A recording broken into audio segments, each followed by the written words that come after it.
el tema de la superintendencia. Y vamos a conversar sobre ese tema con el doctor Iván Rodríguez Chávez, el rector de la Universidad Ricardo Palma hace bastantes años, 17 años, ¿no?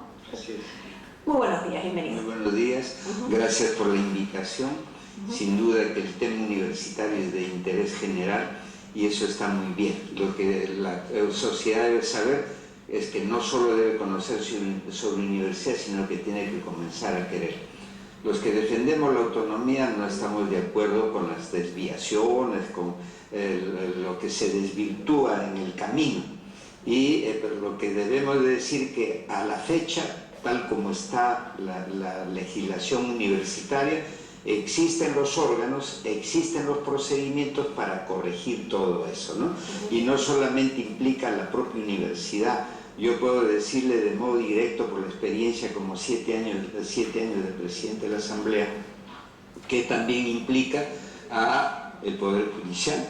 Muchas de estas universidades criticadas funcionan con acciones de amparo, con sentencias judiciales, pero aparte de eso debe de saber la comunidad que existe una malla de juicios civiles y penales entre las universidades llamadas, yo no digo que sean universidades, son entidades que usan nombre de universidades. Por ejemplo, esa de Iquitos, está encabezada por un ex promotor que justamente fue separado, pero tiene pues de alguna manera un amparo del Poder Judicial, de la Policía, del Ministerio Público, ¿no? Doctor, pero usted menciona que efectivamente con los mecanismos actuales se puede de alguna manera controlar las irregularidades que han aparecido en el camino.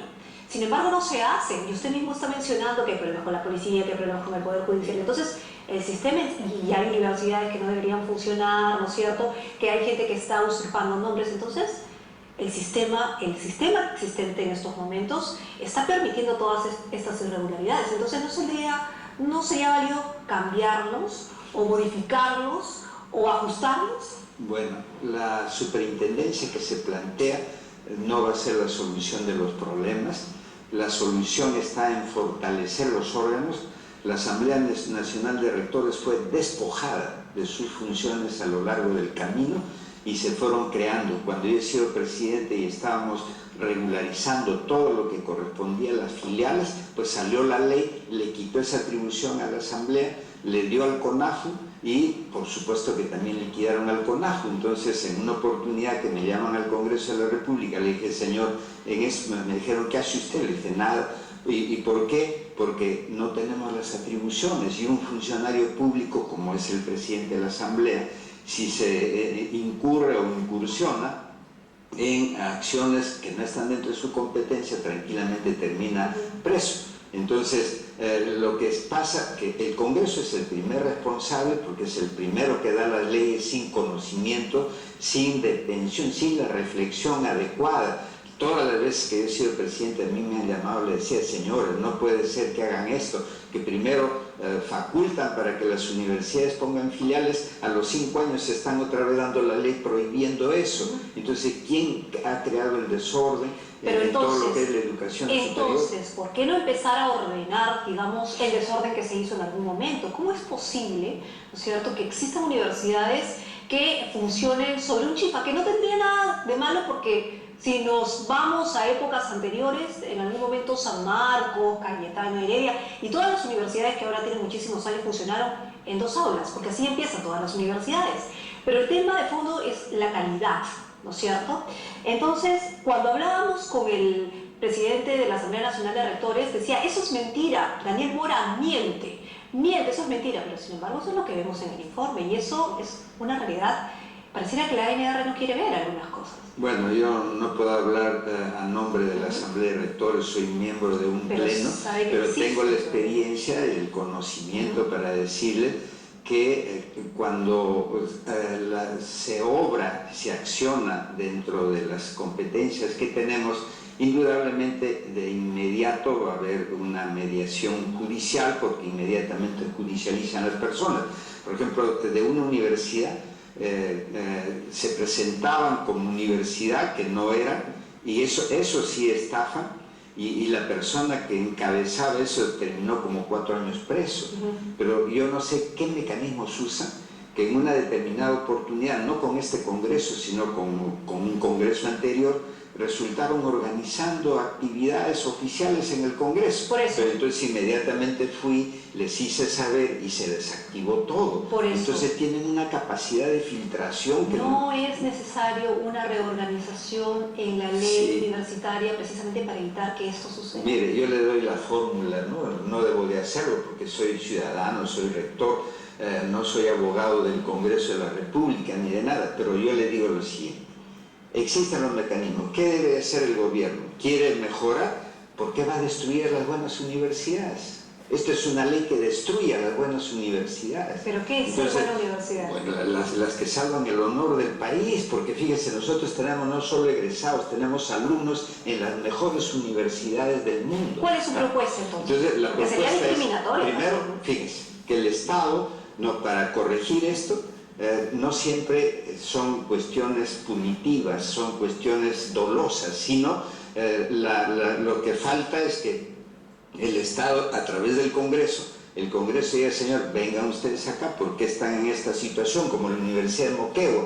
Moquegua ya aclaró, le han asignado un terreno que era un cuartel. Entonces el cuartel, cuando desocupa, deja así algunas instalaciones derruidas. No han podido formalizar su transferencia sino hasta hace poco, lo dijeron públicamente en un comunicado. Entonces no podían ellos tener el giro de las partidas ni las cosas correspondientes hasta que estuviera inscrito en los registros públicos.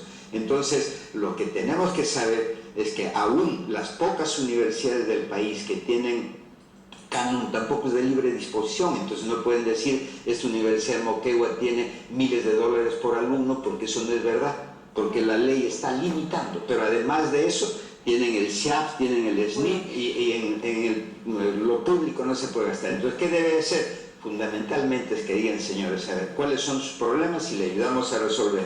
Y que el CONEAU, que es el órgano de acreditación, comience a trabajar, pero no solamente él como órgano que de alguna manera está llevado a cabo por funcionarios públicos, sino que se abra y se invite a los acreditadores independientes, los que garantizan que no haya filtración política. Ese es el tema. Ese es el tema, la acreditación de la calidad en la educación, responsabilidad de la ANR, porque si es responsabilidad de la ANR, tendrían que asumir una... No es. Entonces, ¿para qué existe Fíjese, la ANR? El Perú como Estado ha reaccionado tarde siempre. Somos el país en América Latina el último en establecer la acreditación para la calidad educativa. Entonces, no somos los primeros. Entonces, fíjese, esto es a la fecha del 2007, del 2008, recién tienen sus indicadores, tienen sus reglamentos y ha convocado a las facultades de salud, de ciencia de la salud, para la acreditación. Están los procesos de las universidades que se han registrado y se han inscrito. Entonces, eso debe dar su resultado, pero debe acompasarse con todo un repertorio de acreditadoras independientes. Entonces, ¿cuál es el papel de la ANR? Si no es la responsable de acreditar la calidad de enseñanza, la calidad de las universidades, entonces... Pero eso nos han quitado. ¿Cuál es la responsabilidad? La responsabilidad es de coordinar. ¿Y por qué? Porque fíjese, si todas las universidades son autónomas, cada una de ellas, el órgano superior, se llama el órgano superuniversitario, lo que busca es darle unidad, pero le da, si este es libre, todos son libres, entonces le da la unidad sobre la base de la coordinación. Y esa es la crítica, no hay unidad porque la calidad es muy distinta para una universidad y otra universidad, y si comparamos las universidades de Lima con las universidades del interior o las privadas con las públicas, estamos mal. Pero yo le explico, eso es mundial. En Estados Unidos existen miles de universidades y solo figuran, por decirle, 20, 30. ¿Eso qué significa? Eso que sí. tenemos que Yo por eso digo, yo no estoy en contra que pueda salir una ley. Puede salir, pero tiene que ser mejor, no puede ser para neutralizar, para desmantelar lo que se ha avanzado. O es que, digamos, la Asamblea Nacional de Rectores o las universidades, algunos intereses habrá, digamos, de algunos propietarios, no quieren perder esa independencia precisamente por el tema de dar títulos, ¿no? Llamando a la independencia de la universidad, dar títulos, no sé, otro tipo de gastos que se pueden incurrir, otro tipo de ganancias. Porque el tema es que hay muchas universidades, hay muchos propietarios y mucho juego con las ilusiones de los alumnos también, ¿no? Que al salir no tienen las oportunidades. Entonces, bueno, ¿por qué tanto miedo a esta superintendencia? Es que la superintendencia está adscrita al Poder Ejecutivo a través del Ministerio de Educación. Los funcionarios, los componentes de la superintendencia van a ser nombrados por el Poder Ejecutivo. Su reglamento, aprobado por norma del Poder Ejecutivo, tiene facultades coactivas, punitivas, y en el mundo universitario las facultades coactivas las tienen los otros órganos, no los órganos universitarios. Eso es cierto, hay ese gran temor y podría darse dependiendo el régimen o el gobierno que esté, pero entonces, ¿cómo se contrarresta, ¿no es cierto?, una superintendencia? ¿Cuál sería la fórmula para que cada universidad tenga una acreditación o una mejor calidad? Para que se pueda entender, solo le diría qué riesgos hay. Por ejemplo, ¿no? Hablemos de la Católica, que todo el mundo aceptamos que es una buena universidad, ya está acreditada, pero ahora con esta ley también tiene que entrar a la acreditación. Nosotros tenemos carreras acreditadas internacionalmente, entonces también tendríamos que ir a la acreditación.